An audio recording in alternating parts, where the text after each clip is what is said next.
நேரம், இயேசு தொடும் நேரம், இயேசு தொடும் நேரம். Jesus makes you whole, Jesus makes you whole, Jesus makes you whole, Jesus makes you whole. We welcome you for the program Touch Jesus, He saves, He heals. இயேசு தொடும் நேரம் நிகழ்ச்சிக்கு உங்களை அன்புடன் வரவேற்கிறோம். This is the time for you to be made whole and to receive the touch of Jesus. இயேசுவின் தொடுதலையும் அற்புதத்தையும் இப்பொழுது பெறலாம். 1 சாமுவேல் 7:1. அப்பொழுது சாமுவேல் பால் குடிக்கிற ஒரு ஆட்டுக்குட்டியை பிடித்து அதை கர்த்தருக்கு என்ன பண்ணினான்? சர்வாங்க தகன பலியாக செலுத்தினான். செலுத்தின உடனே கர்த்தர் அவனுக்கு மறுமொழி, என்ன மறுமொழி அருளினாரு? அதுதான் 14ஆம் வசனம்.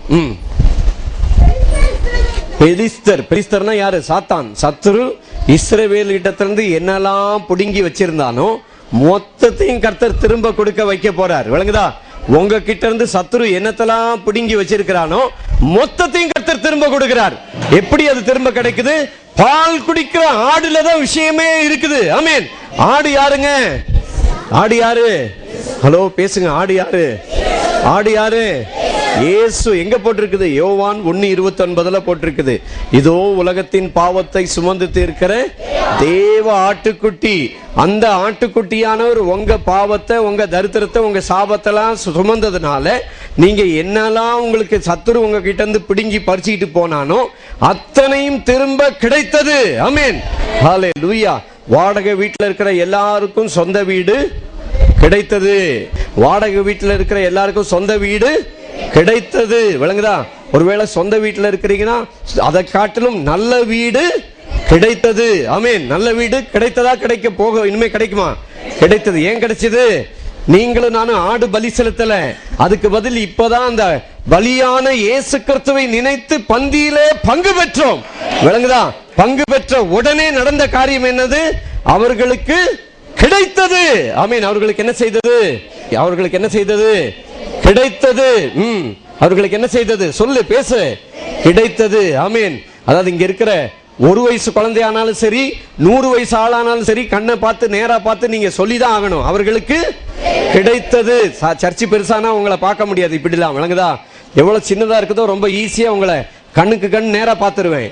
கர்த்தர் உங்களுக்கு கிடைக்கும்படி செய்தார். செய்தாரா இல்லையா? கிடைத்ததா? கிடைக்கலையா? கிடைத்தது. ஆமென். கிடைக்கும்படிக்கு நமக்காக பலியானவர் யாரு? நமக்காக சிறைப்பட்டு போனவர் யாரு? இயேசு கிறிஸ்து. ஆண்டவர் சொன்னார் கிடைத்தது. என்ன கிடைத்ததுன்னு சொல்லிட்டு சங்கீதம் 14:7 போட்டிருக்கு. பார்த்துடலாமா என்ன கிடைச்சதுன்னு சொல்லிட்டு? 14ஆம் சங்கீதம் 7ஆம் வசனத்துல, சீயோனிலிருந்து இஸ்ரவேலுக்கு ரட்சிப்பு வருவதாக கர்த்தர் தம்முடைய ஜனத்தின் சிறையிருப்பை திருப்பும் போது யாக்கோபுக்கு களிப்பும் இஸ்ரவேலுக்கு மகிழ்ச்சியும் உண்டாகும். கர்த்தர் தம்முடைய ஜனத்தின் சிறையிருப்பை திருப்பும் போது, உங்க சிறையிருப்பை, என் சிறையிருப்பை இனிமேதான் திருப்ப போறாரா? திருப்பிட்டாரா? உங்களுடைய எல்லா சிறையிருப்பையும் கர்த்தர் திருப்பி விட்டார். ஆமென். அதுக்கு என்ன சொல்லியிருக்கு தெரியுமா? இங்கிலீஷ்ல என்ன சொல்லியிருக்குன்னா, when the Lord restores the fortune of Jacob. என்ன ரெஸ்டோர் பண்றாராம்? ஃபார்ச்சூன். ஃபார்ச்சூன்னா என்ன சொல்லலாம்? புதையல் சொல்லலாமா? ஆண்டவர் உங்களுக்கு என்ன கிடைக்க போதான்? என்ன சொல்றாரு? இங்கிலீஷ்ல என்ன போட்டிருக்குது? புதையலும் பொக்கிஷமும் கிடைக்கும் போட்டிருக்குது. என்ன கிடைக்குமா? சொல்லுங்க. இந்த மாசம் உங்களுக்கு எனக்கு என்ன கிடைக்கணும்? புதையல், பொக்கிஷம். சொல்லுங்க பக்கத்துல இருக்கவங்க கிட்ட, புதையல் கிடைக்கும் சொல்லுங்க. பொக்கிஷம் கிடைக்கும். ஆமென். ஏன் தெரியுமா? the Lord will restore the fortune. ஆண்டவர் உங்களுக்கு எனக்கு என்ன கொடுப்பாராம்? ஃபார்ச்சூன் கொடுப்பேன் என்று சொல்லுகிறார். ஏன் ஃபார்ச்சூன் கொடுக்கிறார்? அவர் உங்களுக்கும் எனக்கும் கொடுக்கும்படிக்கு ஒன்றும் இல்லாதவராய் கல்வாரி சிலுவையிலே அவர் தொங்கினார். ஹல்லேலூயா. ஆகவே அங்கே போட்டிருக்குது, the Lord will restore the fortune of Israel. 14:7 மட்டும் இல்ல, அதே வசனம் இன்னொரு சங்கீதத்துல 53ஆம் சங்கீதம் 6ஆம் வசனம், ரெண்டும் ஒரே வசனம் தான். நீங்க 14:7 படிச்சாலும் சரி, 53:6 படிச்சாலும் சரி, ரெண்டுமே ஒண்ணுதான். படிக்கிறீங்களா? ரட்சிப்பு எங்க இருந்து வரும்? கொஞ்சம் பேசுங்க மறுபடியும். ரட்சிப்பு எங்க இருந்து வருது? சீனாய் மலையிலிருந்து ரட்சிப்பு வராது. ஹலோ, ரட்சிப்பு எங்க கிடையாது? சீனாய் மலையில கிடையாது. ரட்சிப்பு எங்க கிடையாது? சீனாய் மலையில கிடையாது. ஆண்டவர் வீடு மாத்தி ரொம்ப வருஷம் ஆகி போச்சு. விளங்குதா? ஆண்டவர் வீடு மாத்தி 2000 வருஷத்துக்கு மேல ஆகி போச்சு. ரட்சிப்பு எங்க இருந்து வருது? சீயோன்லயா, சீனாய் மலையிலயா? ஆனா இன்னைக்கு நிறைய பிரசங்கியார் சீனாய் மலையை விட்டப்பாடு இல்ல, இன்னும் இதை தான் பேசிட்டு இருக்கிறாங்க. சீனாய் மலையில நான் என்னைக்கு இதை கத்துக்கிட்டனோ அன்னைக்குதான் இந்த பாட்டை நிறுத்தினேன். ஏன் தெரியுமா? ஆராதனைக்கு வந்த உடனே முதல் பாட்டு என்ன பாடுவேன் தெரியுமா? சீனாய் மலையினிலே இறங்கி வந்தவரே. ஏன்னா அப்ப எனக்கு என்ன தெரியாது? எபிரேயர் 12ஆம் அதிகாரம் அப்ப எனக்கு தெரியாது சீனாய் மலையின் கொடூரம் என்னன்னு சொல்லி. ஆனா இன்னும் என்னன்னு கேட்டா, சீனாய் மலைன்னு சொல்லிட்டு நடத்துறாங்க, செமினாரே நடத்திக்கிட்டு இருக்கிறாங்க. ஆண்டவர் எப்பவோ வீடு மாத்திட்டாரு. எங்க இருந்து எங்க மாத்திட்டாரு? சீனாய் மலையில இருந்து எங்க மாறிட்டாரு? சீனாய் மலையில என்ன இருக்குது தெரியுமா? எபிரேயர் 12ல 19ஆம் வசனம் போட்டிருக்கு பாருங்க. சீனாய் மலை எக்கால முழக்கம் இருக்குது. எங்க? சீனாய் மலையில. வார்த்தைகளுடைய சத்தத்திற்கும் நீங்கள் வந்து சேரவில்லை. அந்த சத்தத்தை கேட்டவர்கள் வார்த்தை சொல்லப்படாதபடிக்கு வேண்டிக் கொண்டார்கள். கவனிக்கிறீங்களா? சீனாய் மலைய ஒரு மிருகம், ஒரு எலி போய் தொட்டா கூட அந்த எலி என்ன செஞ்சிடணும்? சாகப்பட வேண்டும், செத்தாக வேண்டும்.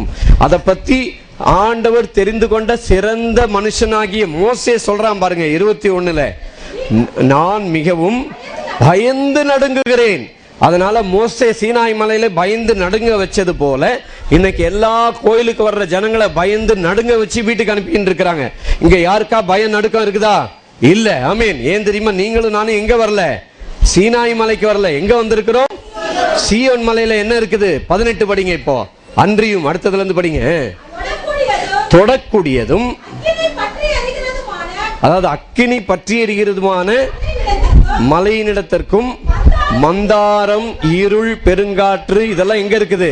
சீனாய் மலையில. சீயோன் மலையில அதெல்லாம் கிடையாது. அங்க வராமல் எங்க வந்திருக்கிறோம்? 22க்கு வாங்க. அங்க இருந்து சீயோன் மலையினிடத்திற்கும். சீயோன் மலைனா என்ன தெரியுமா? பெந்தேகோஸ்தே நாள்ல இயேசு கிறிஸ்து பரலோகத்துக்கு போன உடனே அந்த ஒரு மலை மேல ஒரு மாடி வீட்டுல 120 பேர் உட்கார்ந்து ஜெபம் பண்ணாங்க பாருங்க.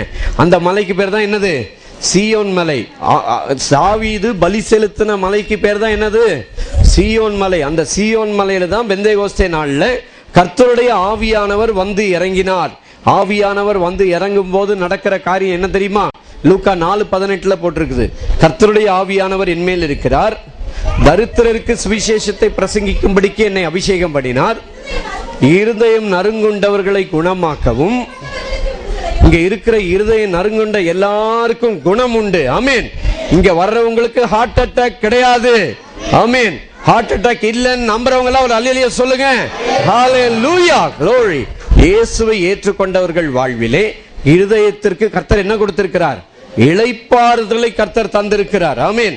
நீங்களோ சீயோன் மலையிடத்திற்கும் ஜீவனுள்ள தேவனுடைய நகரமாகிய எருசலேம் இடத்திற்கும் எங்க வந்திருக்கிறீங்க? 1000-10,000 தேவ தூதர்கள் இடத்திற்கும், பரலோகத்தில் பேர் எழுதியிருக்கிற முதற் பேரானவர்களின் சர்வ சங்கமாகிய சபையின் இடத்திற்கும், யாவருக்கும் நியாயாதிபதியாகிய தேவனிடத்திற்கும், பூரணராக்கப்பட்ட நீதிமான்களுடைய ஆவியின் இடத்திற்கும், புது உடன்படிக்கையின் மத்தியராகிய இயேசு கிறிஸ்துவிடத்திற்கும், ஆபேலுடைய ரத்தம் பரிந்து பேசினதை பார்க்கலும் நன்மையானவைகளை பரிந்து பேசுகிற ரத்தமாகிய தெளிக்கப்படும் ரத்தத்தின் இடத்திற்கும் வந்து சேர்ந்தீர்கள். ஆமென்.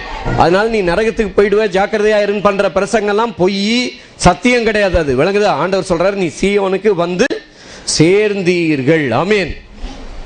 சேர்ந்தீர்கள். இப்போ சீயோனை பத்தி படிங்க. இப்போ 14:7-53.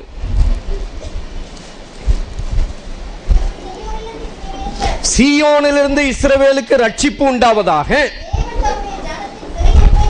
தேவன் தம்முடைய ஜனத்தின் சிறையிருப்பு எங்க திரும்பிச்சு?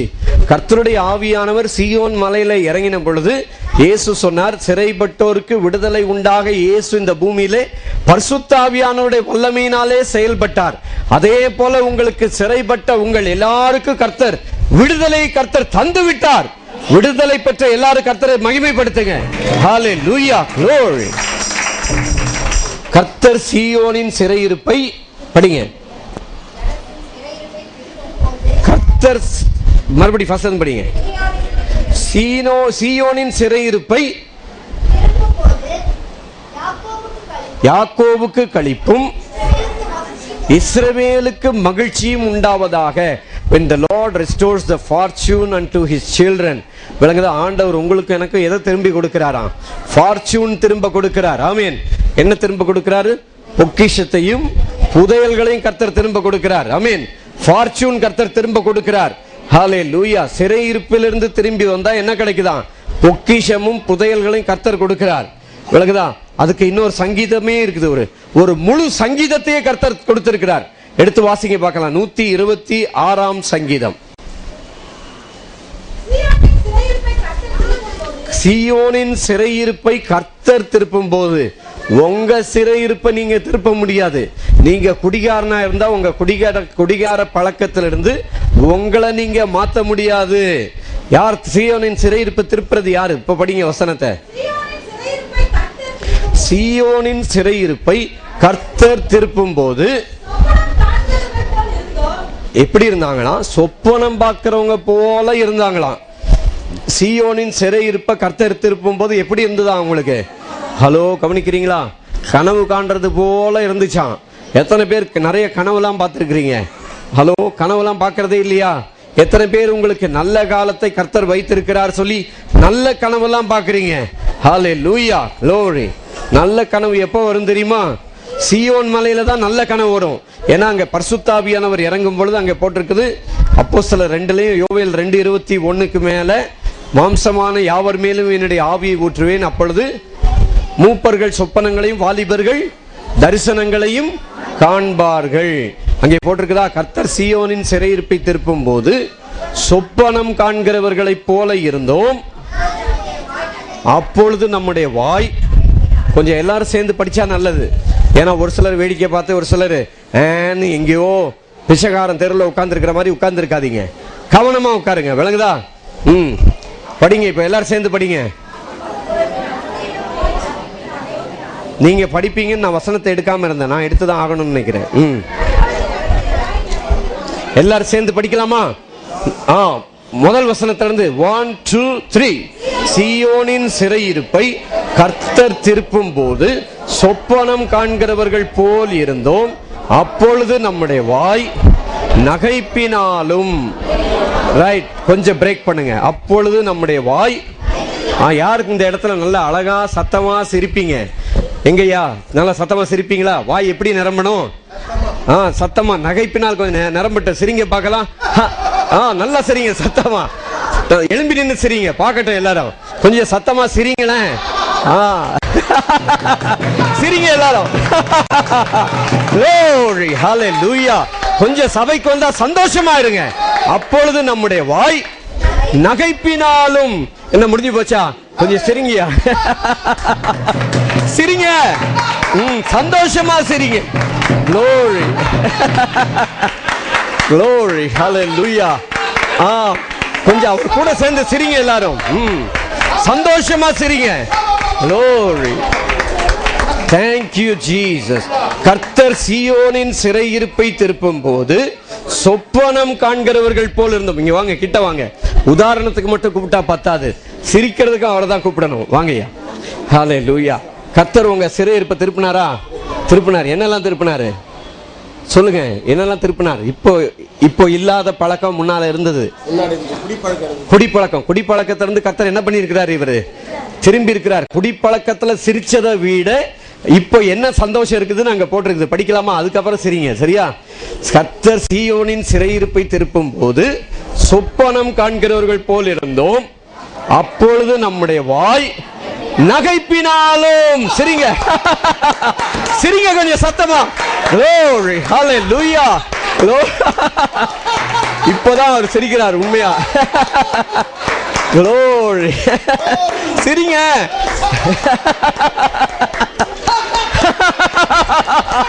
சிரிங்க சந்தோஷமா. Glory. Hallelujah.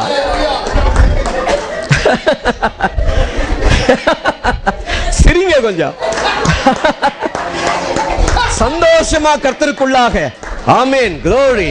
hallelujah. என்கிட்ட ஒரு செல்போன் இருக்குது. அந்த செல்போனை எடுத்து வச்சுக்கிட்டு ராத்திரி பெரினா உட்காந்து சிரிச்சுக்கிட்டு இருக்குது. இப்போ சிரிங்க. கிரிக்கெட் மட்டை எடுத்து அடிச்சாலும் சிரிக்காதீங்க. குடிப்பழக்கத்திலிருந்து கர்த்தர் என்ன செஞ்சிட்டாரு? விடுதலை ஆக்கிட்டார். அப்புறமா சிகரெட் பீடிலாம் இருந்துச்சா? இருந்தது. அதுல இருந்து கர்த்தர் விடுதலை ஆக்கினாரா? விளங்குதா? அதாவது நீங்க இயேசுநாதரை இயேசு கிட்ட வந்துட்டீங்கன்னா அவருடைய வெளிச்சம் வந்தா உங்க வாழ்க்கையில இருட்டெல்லாம் தானா போயிடும். ஹல்லேலூயா. அவர் உங்கள் வாயை நகைப்பினால் நிரப்ப விரும்புகிறார். ஆமென். ஹல்லேலூயா. இந்த நகைப்பினால் கர்த்தர் நிரப்புறார் பாருங்க. நகைப்பினால் சிரிங்க சந்தோஷமா. glory. hallelujah. அந்நிய பாஷை பேசினா மட்டும் பத்தாது, கொஞ்சம் சந்தோஷமா சிரிங்க. glory. hallelujah. சிரிங்க கொஞ்சம் சந்தோஷமா.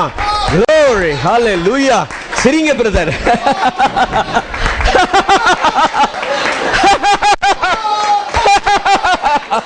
glory. படிங்க, இப்ப வசனத்தை படிச்சிடலாமா? அப்பொழுது எங்கள் வாய் நகைப்பினாலும் நம்முடைய நாவு ஆனந்த சத்தத்தினாலும் எப்படி நிறைஞ்சது? எந்த சத்தங்க? குடிகார சத்தமா? எந்த சத்தம்? ஆனந்த சத்தம். கொஞ்சம் கர்த்தர் என்ன தருவேன் சொன்னாரு? திரும்ப தருவேன். கர்த்தர் என்ன வாக்கு பண்ணி இருக்கிறார்? சொல்லுங்க. கர்த்தர் என்ன வாக்கு பண்ணி இருக்கிறார்? திரும்ப தருவேன். பேசுங்க. ஆண்டவர் என்ன கொடுக்கிறேன்னு சொல்லி இருக்கிறாரு? திரும்ப என்ன கொடுப்பாரு? எந்த சிரிப்பு உங்க வாழ்க்கையில இல்லாம போச்சு அதை கர்த்தர் என்ன செய்வார்? திரும்ப தருவார். ஆமென். ஹல்லேலூயா. எங்க? சீனாய் மலையில இல்ல, சீயோன் மலையில கர்த்தர் திரும்ப தருவார். அப்புறம் கர்த்தர் இவர்களுக்கு பெரிய காரியங்களை செய்தார். ஆமென். கர்த்தர் நமக்கு என்ன செய்தார்? இப்போ 3ஆம் வசனம் படிங்க. கர்த்தர் நமக்கு பெரிய காரியம் செய்தார். உங்களுக்கு எனக்கு கர்த்தர் என்ன செய்திருக்கிறார்? பேசுங்க. உங்களுக்கு எனக்கு கர்த்தர் என்ன செய்திருக்கிறார்? பேசுங்க. என்ன செய்தார்? பெரிய காரியம் செய்தார். ஆமென். கர்த்தர் நமக்கு பெரிய காரியம் செய்தார். இது நிமித்தம் நாம் என்ன செய்திருக்கிறோம்? எங்க? கொஞ்சம் மகிழ்ச்சியா இருங்க பார்க்கலாம். கொஞ்ச நேரம் சந்தோஷமா கொஞ்சம் மகிழ்ச்சியை காட்டுங்க. glory. glory. ஆமென். hallelujah. கொஞ்சம் சந்தோஷமா சிரிங்க. glory. glory. சிரிங்க பிரதர் மோசஸ். ஆமென். glory. சிரிங்க. சிரிங்க சந்தோஷமா. glory. glory. இங்க என்னமோ நடக்குதுன்னு இந்த பட்டணமே ஓடி வரணும். ஆமென். கர்த்தர் நம்முடைய வாயை நகைப்பினால் நிரப்பினார். சந்தோஷமா சிரிங்க பார்க்கலாம். சந்தோஷமா. come on, go ahead. hallelujah. glory. சந்தோஷமா கர்த்தர் நம்மை நிரப்பி இருக்கிறார். hallelujah. கொஞ்சம் சிரிங்க பார்க்கலாம். glory. hallelujah. சந்தோஷமா சிரிங்க. glory.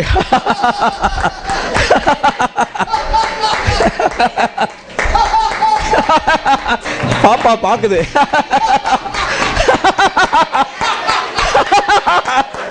glory. சந்தோஷமா சிரிங்க பிரதர். சிரிக்காத ஆளு கூட சிரிச்சு ஆகணும். glory. சந்தோஷமா சிரிங்க பார்க்கலாம். இல்ல எனக்கு கூட சிரிக்க தெரியும் பாஸ்டர், நான் கூட வரேன்னா நீங்க கூட வரலாம் தாராளமா. சந்தோஷமா யாரும் நான் இங்க இருந்தே கண்டுபிடிச்சிருவேன் நீங்க சத்தமா சிரிச்சீங்கன்னா. விளங்குதா? நம்முடைய வாய் நகைப்பினாலும் ஆனந்த சத்தத்தினாலும் நிறைந்திருந்தது. சரி, 3ஆம் வசனம் படிக்கலாமா? கர்த்தர் நமக்கு பெரிய காரியம் செய்தார். எல்லாரும் சேர்ந்து சொல்றீங்களா? கர்த்தர் நமக்கு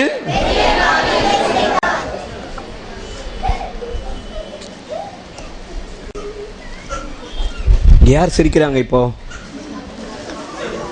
இப்பதான் சிரிப்பு வருதா? கொஞ்சம் சிரிங்க பார்க்கலாம். சிரிங்க. சிரிக்க மாட்டீங்களா? சிரிக்க மாட்டீங்களோ? வாய் மூடிக்கிட்டே சிரிங்க உங்களுக்கு வெக்கமா இருந்தா. நம்முடைய வாய் நகைப்பினாலும் சிரிங்க. கர்த்தருக்குள்ள மகிழ்ச்சியா இருங்க. ஆமென். ஹல்லேலூயா. அப்பொழுது நம்முடைய வாய் நகைப்பினாலும் நம்முடைய நாவு ஆனந்த சத்தத்தினாலும் நிறைந்திருக்கிறது. அப்பொழுது கர்த்தர் இவர்களுக்கு பெரிய காரியம் செய்தார் என்று புறஜாதிகளுக்குள்ளே சொல்லிக் கொண்டார்கள். கர்த்தர் பெரிய காரியங்களை செய்தார். ஆமென். கர்த்தர் பெரிய காரியங்களை செஞ்சாரா செய்யலையா? நிறைய பேர் வாழ்க்கையில செஞ்சிருக்கிறார். நம்முடைய சபைக்கு வருகிற நிறைய பேர் வாழ்வில கர்த்தர் என்ன செய்தார்? நம்முடைய சபைக்கு வந்த சக்திக்கும் சசிகலாக்கும் கர்த்தர் பெரிய காரியம் செய்தார். செஞ்சாரா செய்யலையா? செய்தார். ஆமென். மனுஷனால் கூடாதவைகள் தேவனாலே கூடும். ஆமென். ஹல்லேலூயா. கர்த்தர் நமக்கு பெரிய காரியங்களை செய்தார். ஹல்லேலூயா. ரைட். 1 சாமுவேல்ல நம்ம படிச்சோம். ஒரு ஆடை பலி செலுத்தின பொழுது கர்த்தர் திரும்ப கொடுத்தார். கர்த்தர் என்ன செய்தார்? திரும்ப கொடுத்தார். இன்னும் ஒரு 2 வசனம் தான் இருக்கு, பார்த்துடலாமா? யோபு 33 24 25 பார்க்கலாம். அவர் அவனுக்கு இறங்கி அவன் படுகுழியில் இறங்காதபடிக்கு நீர் அவனை ரட்சியும். மீட்கும் பொருளை கண்டுபிடித்தேன். அப்பொழுது அவன் மாமிசம் வாலிபத்தில் இருந்ததை பார்க்கிலும் ஆரோக்கியம் அடையும். தன் வால வயதின் நாட்களுக்கு திரும்புவான். வேதம் என்ன சொல்லுகிறது? தன் வால வயதின் நாட்களுக்கு. யாரெல்லாம் கர்த்தருடைய பந்தியிலே பங்கு பெறுகிறார்களோ, யோபு கண்டுபிடிச்சான் பாருங்க. மீட்கும் பொருளை கண்டுபிடித்தேன். அவன் தன், எல்லாரும் சேர்ந்து சொல்லுங்களேன், அவன் தன் வால வயதின் நாட்களுக்கு திரும்புவான். எப்படி திரும்புவானா? இளமை ஆகணும்னா நீ ஃபேர் அண்ட் லவ்லி போட்டா பத்தாது. இளமை எங்கிருந்து வருது? கர்த்தருடைய பந்தியிலிருந்து வருகிறது. அவன் தன் வால வயதின் நாட்களுக்கு திரும்புவான். இப்போ இந்த என்ன சொன்னேன்? உங்க முயற்சினால, சக்தியினால, பக்தியினால உங்க இளமையை தேடாதீங்க. விளங்குதா? உங்கள் சிறையிருப்பை கர்த்தர் என்னுடைய சிறையிருப்பை மாத்திட்டாரு. மாத்திட்டாரா? எத்தனை பேர் சிறையிருப்பை கர்த்தர் மாத்திட்டாரு? ஹல்லேலூயா. நம்ம இப்ப ஏதோ கண்டுபிடிச்சிட்டு இருக்கிறோம். கர்த்தர் சிறையிருப்பை திரும்ப கொடுப்பார். ஆண்டவர் உங்களுக்கு எனக்கு என்ன கொடுப்பார்? திரும்ப கொடுப்பார். இப்ப என்னென்ன திரும்ப கொடுப்பார் சொல்லி எரேமியா 30க்கு வாங்க, மடமட பார்த்துடலாம். எரேமியா 30 எல்லாரும் சேர்ந்து படிக்கலாமா? ரெடி? 3ஆம் வசனம். இதோ நாட்கள் வரும் என்று கர்த்தர் சொல்லுகிறார். அப்பொழுது நான் இஸ்ரவேலும் யூதாவும் ஆகிய என் ஜனத்தினுடைய சிறையிருப்பை திருப்பி நான் அவர்கள் பிதாக்களுக்கு கொடுத்த தேசத்துக்கு அவர்களை திரும்பி வர பண்ணுவேன். எப்படி திரும்பி வர பண்ணுவார்ன்றதுக்கு விளக்கம் அங்க போட்டிருக்குது, அதை நான் சொல்றேன். கொஞ்சம் கவனிங்க. இப்போ 6ஆம் வசனத்துல என்ன போட்டிருக்குன்னா, நீங்க பைபிள் பார்க்காதீங்க, நான் சொல்றேன். ஆணாய் பிறக்கிறவன் பிரசவிக்கிறது உண்டோ என்று கேட்டு பாருங்கள். பிரசவிக்கிற ஸ்திரீயைப் போல புருஷர்கள் தங்கள் இடுப்புகளின் மேல் தங்கள் கைகளை வைத்திருக்கிறார்கள். வைத்திருந்து அவர்களுடைய முகமெல்லாம் மாறி வெளுத்திருக்கிறதையும் காண்கிறது என்ன? ஐயோ, அந்த நாள் பெரியது. ஏன்னா ஆண்களுக்கு அப்படிப்பட்ட சிறையிருப்பினால வருத்தம் வந்ததுன்னு போட்டிருக்கு. அந்த வருத்தத்திலிருந்து கர்த்தர் விடுதலை ஆக்குகிறார். விடுதலை ஆக்கிட்டு கர்த்தர் சொல்றார். 10ஆம் வசனத்துல சொல்றாரு பாருங்க. இப்போ எல்லாரும் சேர்ந்து படிக்கலாமா? 10. ஆகையால் என் தாசனே, என் தாசனாகிய யாக்கோபே, நீ என்ன செய்யாதே? பயப்படாதே. இஸ்ரவேலே, கலங்காதே என்று கர்த்தர் சொல்லுகிறார். இதோ நான் உன்னை தூரத்திலும் உன் சந்ததியை தங்கள் சிறையிருப்பின் தேசத்திலும் இராதபடிக்கு ரட்சிப்பேன். யாக்கோபு திரும்பி வந்து அமர்ந்து சுகித்திருப்பான். சொல்லுங்க, அமர்ந்து சுகித்திருப்பான். எப்படியா? ஃபர்ஸ்ட் ஆண்டவர் உங்களை என்ன செய்ய வைக்கிறார்? அமர்ந்து இருக்க வைக்கிறார். அப்புறம் சுகமாய் இருக்க வைக்கிறார். அங்க என்ன போட்டிருக்குது? யாக்கோபு திரும்பி வந்து அமர்ந்து சுகித்திருப்பான். அவனை தத்தளிக்க பண்ணுகிறவன் இல்லை. விளங்குதா? சரி, இப்போ அதுலேயே இப்போ அடுத்து மறுபடியும் இந்த வலது கை பக்கம் வந்துடுங்க. 18ஆம் வசனம். கர்த்தர் சொல்லுகிறது என்னவென்றால், இதோ நான் யாக்கோபுடைய கூடாரங்களின் சிறையிருப்பை திருப்பி அவன் வாசஸ்தலங்களுக்கு இரக்கம் செய்வேன். நகரம் தன் மண்மேட்டின் மேல் கட்டப்பட்டு அரண்மனை முன்போல் நிலைப்படும். ஆமென். ஹல்லேலூயா. நகரம் கட்டப்பட்டு, நகரம் என்ன செய்து? உங்களுக்காக எனக்காக அங்க ஒரு நகரத்தை கர்த்தர் கட்டி கொண்டிருக்கிறார். ஆமென், ஹல்லேலூயா. நகரம் அன்மீட்டின் மேல் கட்டப்பட்டு அரண்மனை முன்போல் நிலைப்படும். அவைகளிலிருந்து ஸ்தோத்திரமும் ஆடல் பாடலின் சத்தமும் புறப்படும். எல்லாரும் சேர்ந்து சொல்றீங்களா? வேணும்னா சொல்லுங்க, எல்லாம் சொல்லாதீங்க. ஆண்டவரே, யாரெல்லாம் சொல்லலையோ அதெல்லாம் மொத்தமா எனக்கு. ஹல்லேலூயா. 19ஆம் வசனம். அவர்களை வர்த்திக்க பண்ணுவேன், அவர்கள் குறுகி போவதில்லை. சொல்லிட்டீங்களா? அவர்களை என்ன செய்வேன்? வர்த்திக்க பண்ணுவேன், அவர்கள் என்ன செய்வதில்லை? குறுகி போவதில்லை. ஆமென். அவர்களை என்ன செய்வேன்? வர்த்திக்க பண்ணுவேன். வர்த்திக்க பண்ணுவேன் என்று சொல்லுகிற ஆண்டவரை மகிமைப்படுத்துவோம். Glory, hallelujah. அவர்களை வர்த்திக்க பண்ணுவேன், அவர்கள் என்ன செய்வதில்லை? குறுகி போவதில்லை. ஏன் குறுகி போவதில்லை? ஏன் வர்த்திக்க பண்ணுவார்? 21ஆம் வசனத்தில் இயேசு இருக்கிறார். அவர்களுடைய பிரபு அவர்களில் ஒருவனாய் இருக்க, அவருடைய அதிபதி அவர்கள் நடுவிலிருந்து தோன்றுவார். ஹல்லேலூயா. இவர் யார்? நீங்கள் என் ஜனமாய் இருப்பீர்கள், நான் உங்கள் தேவனாய் இருப்பேன். இந்த தேவன் யார் யாருக்கு தேவனாய் இருக்கிறாரோ அவர்கள் குறுகி போவதில்லை, அவர்களை வர்த்திக்க பண்ணுவார். எல்லாரும் சேர்ந்து சொல்லுங்க, அவர்களை வர்த்திக்க பண்ணுவேன், அவர்கள் குறுகி போவதில்லை. ஆமென். சொல்லிட்டீங்களா? ஆண்டவரே, யாரெல்லாம் சொல்லலையோ கொஞ்சம் பார்த்து மொத்தத்தை எனக்கு கொடுத்துருங்க. அவர்களை வர்த்திக்க பண்ணுவேன், அவர்கள் குறுகி போவது இல்லை. ஹல்லேலூயா, ஹல்லேலூயா. Thank you, thank you, thank you. Hallelujah, hallelujah, glory.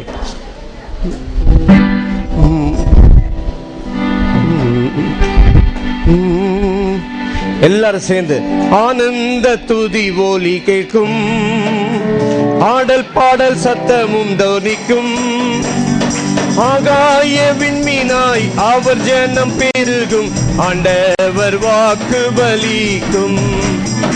ஆகாய விண்மீனாய் அவர் ஜனம் பெருகும், ஆண்டவர் வாக்கு பலிக்கும். எல்லாரும் எழுந்து நிக்கலாமா? இந்த துதி ஒலி கேட்கும். Everybody stand up. பாடல் சத்தமும் தோனிக்கும், ஆனந்த துதி ஒலி கேட்கும், ஆடல் பாடல் சத்தமும் தோனிக்கும். ஆகாய விண்மீனாய் அவர் ஜனம் பெருகும், ஆண்டவர் வாக்கு பலி. ஆண்டவர் சொன்னார், திரும்ப கொடுப்பேன். சொல்லுங்க, ஆண்டவர் என்ன செய்வாரா? நகைப்பை திரும்ப கொடுப்பார், ஆரோக்கியத்தை திரும்ப கொடுப்பார், மகிமையை திரும்ப கொடுப்பார். அடுத்தது வர்த்திக்க பண்ணுவேன் என்பதை திரும்ப கொடுப்பார், குறுகி போவதில்லை என்பதை கர்த்தர் திரும்ப கொடுப்பார். எத்தனை வசனம்? எரேமியா 30:19. எல்லாரும் சேர்ந்து படிக்கலாமா? ஆண்டவருடைய பெரிய கிருபையினால் ஆகஸ்ட் 2000 இந்த வருஷம் 2012 வரை 13 ஆண்டுகளாக கிராமங்களிலே ஊழியம் செய்து பல கிராமங்களிலே, காஞ்சிபுரத்தை சுற்றியுள்ள பல கிராமங்களிலே 26 ஆலயங்கள் கட்டி முடிக்க கர்த்தர் கிருபை செய்தார்.